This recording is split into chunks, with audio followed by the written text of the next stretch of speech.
সকলকে মহাশিবরাত্রির অনেক শুভেচ্ছা।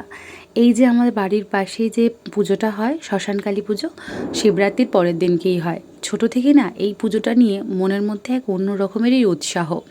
এই আলোটা এবারে নতুন দেখছি, এটার নামটা কি আমার ঠিক জানা নেই, তবে ভীষণ ভালো লাগছে। ছোট থেকেই আমাদের স্কুল মাঠে এই পুজোটা হয়। আমার দেখে আসা খড় বাঁধা থেকে ঠাকুরের মাটি দেওয়া, তার উপরে রং, সবটা মিলিয়ে মিশিয়েই না আমার ছোট থেকে বড় হয়ে ওঠার অভিজ্ঞতাটা অন্য রকমের অভিজ্ঞতা। হ্যাঁ, বড় বয়সেও বেশ ভালোই কাটে, তবে ছোটোবেলাকার পুজোর আনন্দ আর বড়োবেলাকার পুজোর আনন্দের মধ্যে রয়েছে বিস্তর ফারাক। এখন তো মহাশিবরাত্রির দিনকে সকালবেলা হয় নানান রকমের প্রতিযোগিতা, এই যেমন কুইজ প্রতিযোগিতা, অঙ্কন প্রতিযোগিতা, নৃত্য প্রতিযোগিতা, আরও থাকে অনেক রকমের অনুষ্ঠান। আর এই যে বিচ্ছুটা, ইনি আজকে আঁকা কম্পিটিশানে নাম দিয়েছিলেন। আর আঁকতে আঁকতে 14 বার শুধু বলছে, মা কী রঙ করবো, কী রঙ করা যাবে। মানে সব বাচ্চারা না ওর দিকে তাকিয়ে থাকে। যেহেতু কালকে কালী পুজোর উপোস, তাই আজ আর আমি জল ঢালিনি। আজ আমি সারাদিন শুকনো শাকনাই খেয়েছিলাম।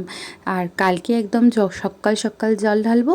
আর কাল রাতেও মা কালীর উপোস রয়েছে, পুষ্পাঞ্জলি দেওয়ার ইচ্ছা আছে, তবে যদি আমার পুচকেটা সাথ দেয়।